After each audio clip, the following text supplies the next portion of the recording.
Hi, everyone, and welcome to another episode of From a Woman to a Leader. And today we have a very, very important topic to talk about. We are going to talk about Tame, the Dragon of Self-Doubt. And I'm super excited to have Katherine Wintsch with me. And a little bit about Katherine. She's the founder and CEO of the Mom Complex. And she helps some of the largest companies in the world, such as Walmart, Johnson & Johnson, Pinterest, and Chobani, develop better products and services for mothers. She's also an author of the popular book, Slay Like a Mother. But don't let all the accomplishment fool you. She has been through years of, self-doubt herself. And she has tamed her own self-doubt and helping other women do the same. So hi, Katherine, welcome. Hi, thanks for having me. I'm happy to be here. Thank you so much for being here, Katherine. Let's start kind of talk about self-doubt. So can you share a little bit how self-doubt was present in your life? Absolutely. So I lived with what I refer to as this dragon of self-doubt from age 15 to 35.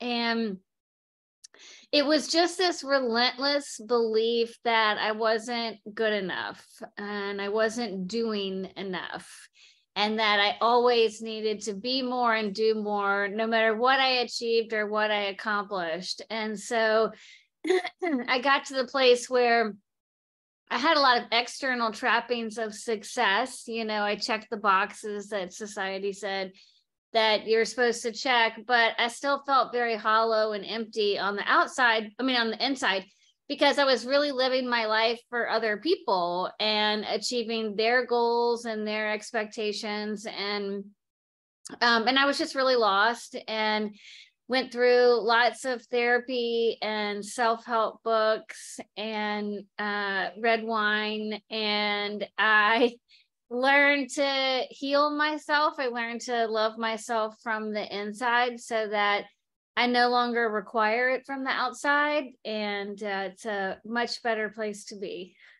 Yeah. And there's nothing bad with red wine. I'm a wine lover myself.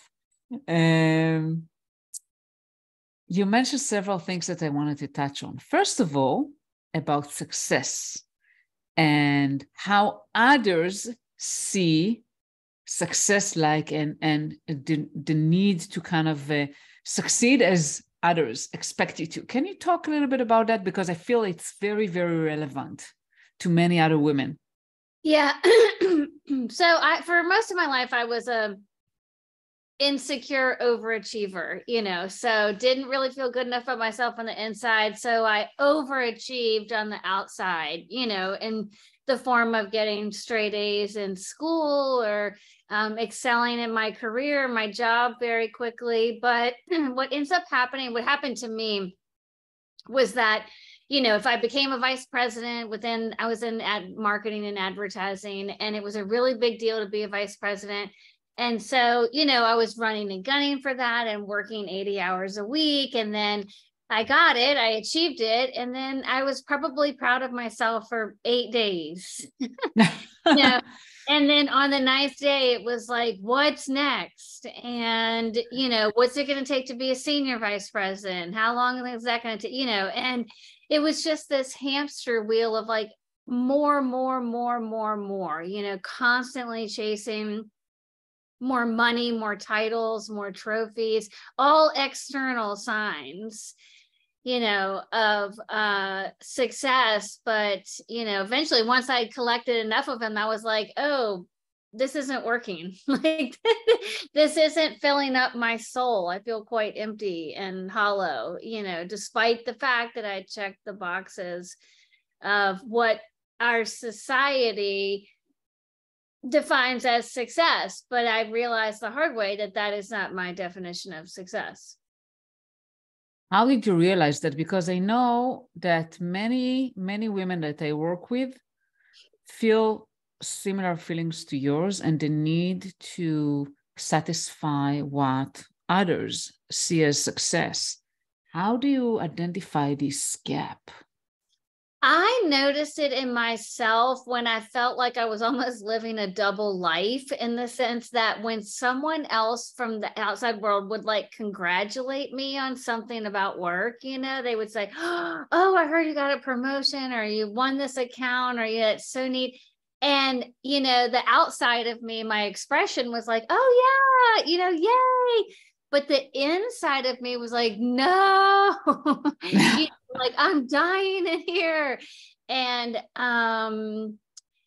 so I think I started to notice that gap, or that disconnect between, like, I feel like I should be proud of myself. Other people are proud of me, but I feel quite hollow and empty, and not a whole person. I felt like, I was really just a performer, at work. And so anyway, I think if you start to notice that gap, or, when people ask you, how's your job? If you answer one way, it's great, but inside you're like, it's sucking the life out of me, that's a disconnect. That's a gap that, eventually needs to be closed.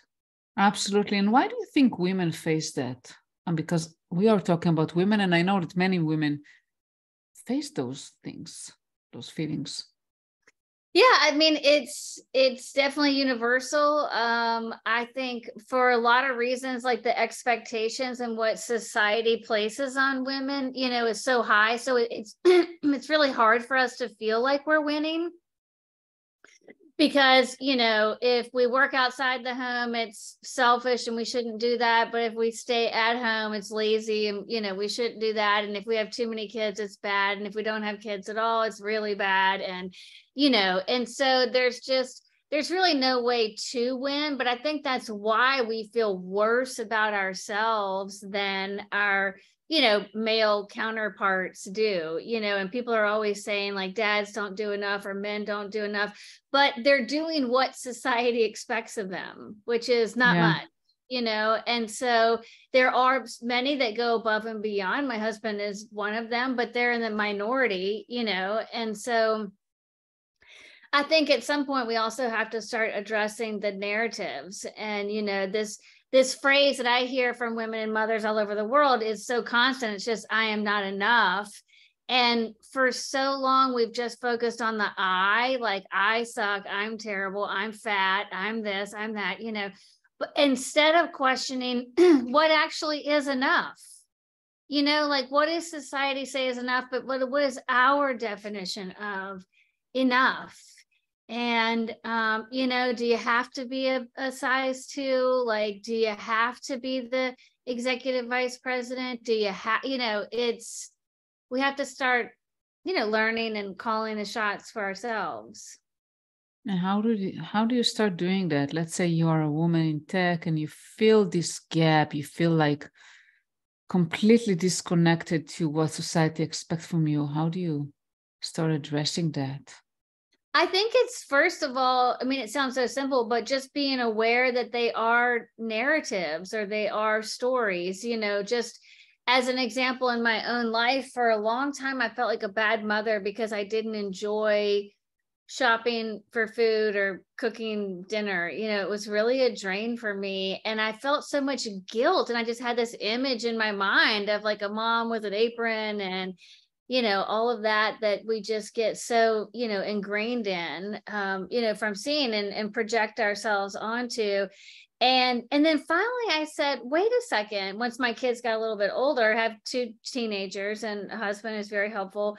And I said, everybody's looking to me to be the one to buy and make, all the food, and give me one reason outside of history why that should be me. One reason. Because I happen to be the breadwinner in my household, which would suggest that if you took gender out of it, I'm the last person that should be buying and making the food, but it's always been attached to gender. And so I think it's starting to recognize and say, okay, I'm not going to subscribe to that. or I'm not going to go for the senior vice president. I'm going to become a vice president and I'm going to be happy with that. And that's enough for me, so it's starting to define what is enough for you, and who cares what everybody else says or thinks. Yeah. And how do you even know that? Because so many women don't even know what they want. How do you start realizing what is it that you want in your life?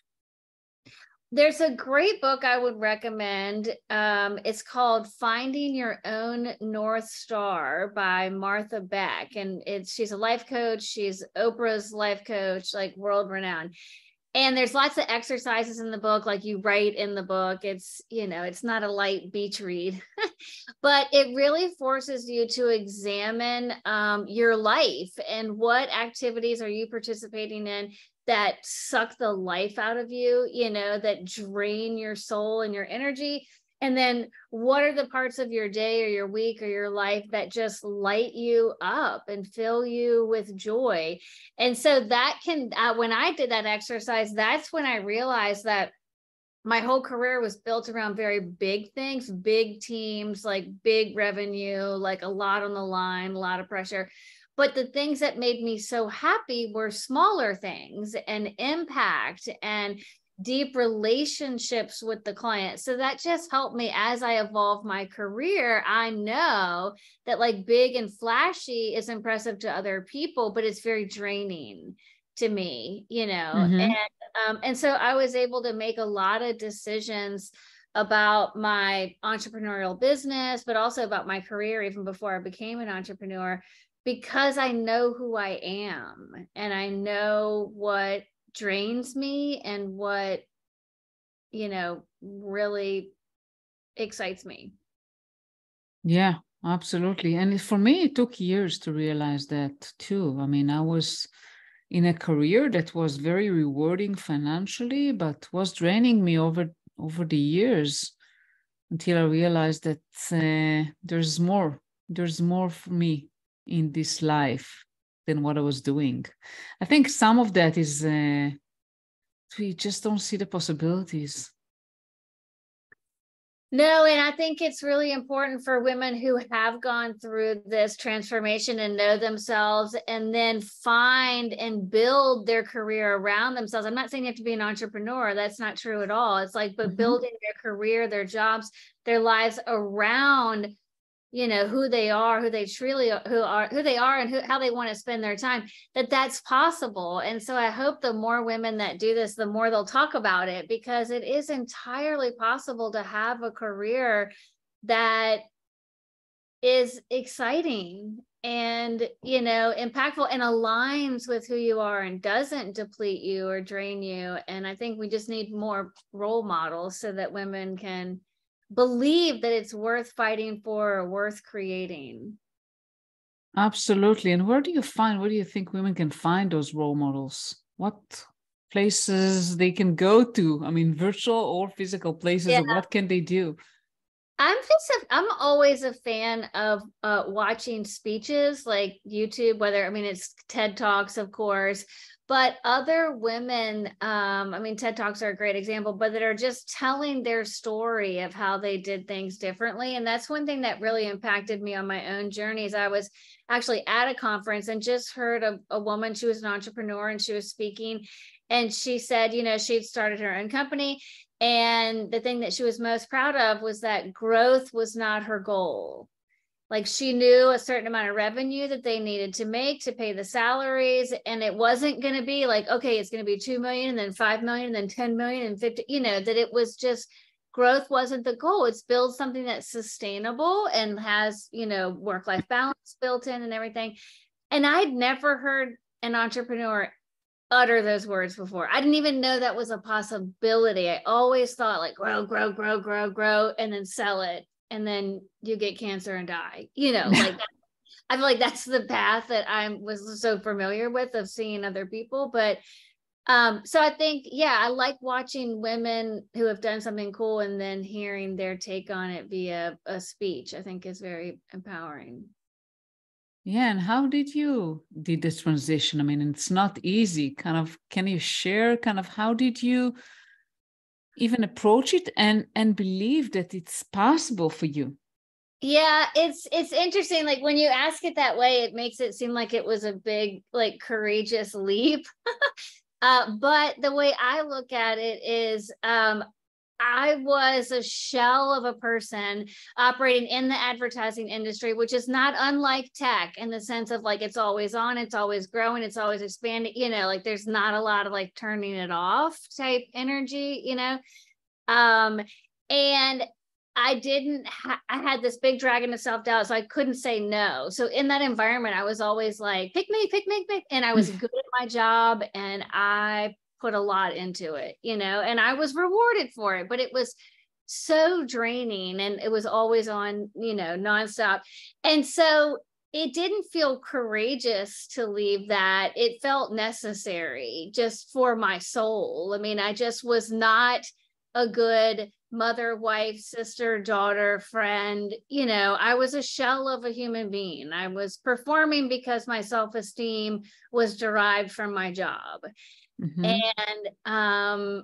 And so it was easy to walk away from that. I mean, I figured as an entrepreneur, I could at least make my salary. Like, I don't make that much money that I just felt like with project work, I could definitely cobble together, enough stuff to cover my salary. So it didn't feel that risky. It felt necessary for my mental health, honestly. And then now I have never worked less. People think that when you're an entrepreneur, it's a grind and you're going to work all the time. But when growth is not your goal, I don't work that hard. I hire really, really smart people and I empower them. And so it's just not, that narrative is not true that owning your own company, even a consulting company like mine, has to be a grind. Absolutely. And couldn't agree more. Eventually, it's about what you want in your life. And usually, money is not the target, it's a mean to an end. It's a way to live the kind of life you want, but not the goal. Yeah, there's so many studies that show that there's a point of diminishing returns after a salary of $75,000. Once you can cover, your basic needs as an individual, anything after that, it's not as exponential in terms of creating happiness. And, but we think that it is, and we chase it, and we think, even my children at a young age, if we went to someone's house that was really big, it was always like, what is their job? Like, I have to have a job like them to have a house like that. It was like immediately became, the narrative. But you chase that for a while, and then eventually, you realize that even with my company, it's like, well, if we had more clients, yes, it would mean more money, but then it means we have to hire more people, and that's more quality control, and that's more stress. I mean, it comes at a cost, like Of more money course. at a cost, as opposed to saying, we don't need any more clients. Let's just take a nap if we can, like that is a very, energetic flow. Honestly, it doesn't create. We also, at my consulting company, don't do any work on retainer because we don't want to be owned, and we don't want somebody to be able to call us at any time and, need our services. So everything's on a project basis, like short term, 6 to 16 weeks. And that way we can really manage the workflow and the staff. And so it's not this always on, always available business model that is typically the case in the line of work that I do. Mm-hmm. Yeah. I wanted to touch on something you mentioned earlier. You mentioned about the title and how it's not defining who you are and how much you're worth. And this is something that I very much relate to, because what I notice is that usually men more than women really look for the titles, not also women, but men mostly. And they feel like that's what defines them, who, their title. So how can a woman really increase her confidence and a sense of her self-worth? detached from who she is, what's her title, whether she was promoted or not promoted?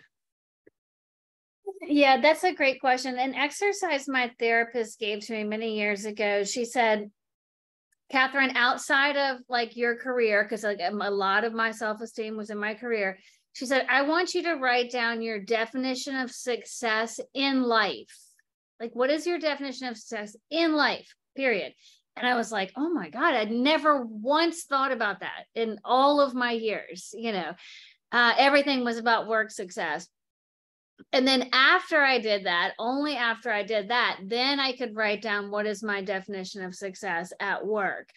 And what that helped me do, my definition of success in life was so big. I want to be present, with my family and my life and not stressed out. And I want to hold my husband's hand and I want to have dinner with my grandparents. It was like, that is a successful life to me.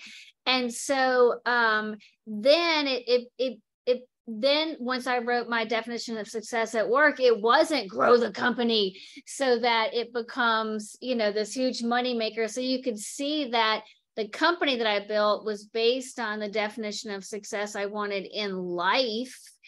And then, so now I don't care, to answer your question about title, I don't care what other people think of my title or my company or anything, because I am achieving success in my life as defined by me.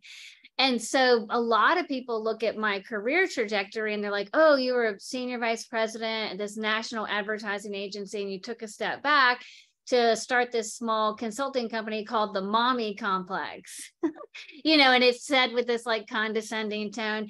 And I just go, yep, I did, and I know that it's not their definition of success. And they think I've taken a step back, but I've taken a huge step forward, like huge, like leaps and bounds. I'll never go back.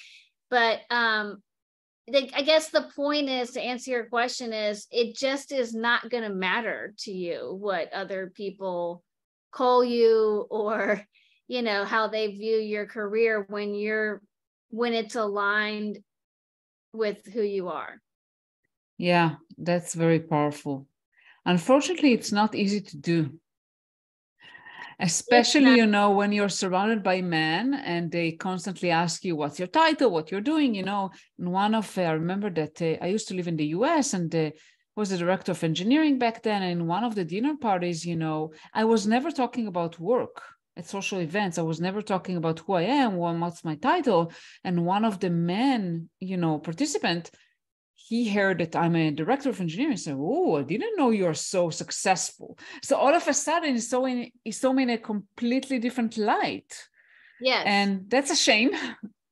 Yeah. But how can women really raise their self-worth with all that going on, and dim those voices as much as possible? Yeah, I think the louder you can turn up your own voice and, meaning making decisions for yourself, finding the right path, living in alignment, then those other voices will almost be muted. It's like you'll see them talking, but you're like, Like the other way I describe it is before I went through all this work on myself, it was like a sailboat with no rudder, in the center. So when the wind would blow, I was just, oh, somebody thinks this of me. Oh, somebody thinks this of me, even a positive thing. Somebody thinks I should do my company, oh, I should become this executive vice president, all that.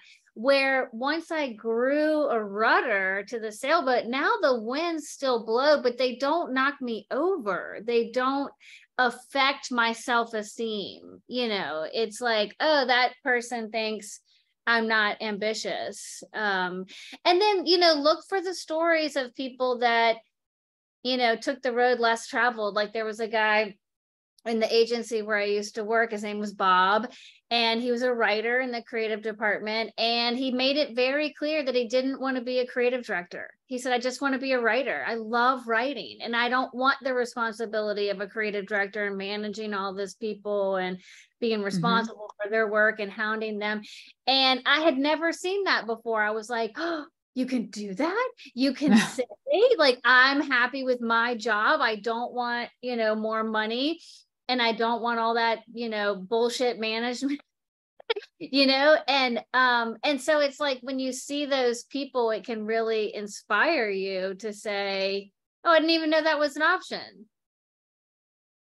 Yeah, that's powerful. Yeah. I mean, we always think that we have to move forward towards what society think that forward means. And it's always going up the ladder.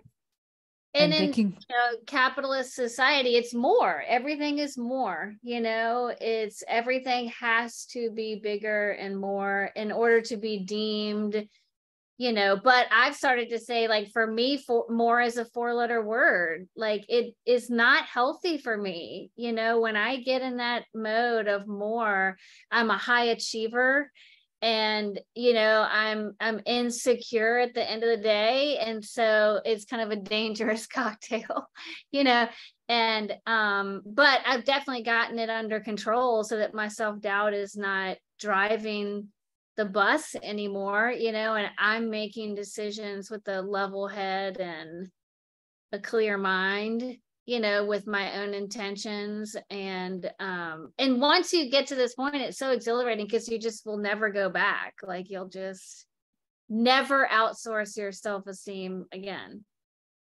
Yeah, but it takes time and practice. At least for me, it's not easy to do.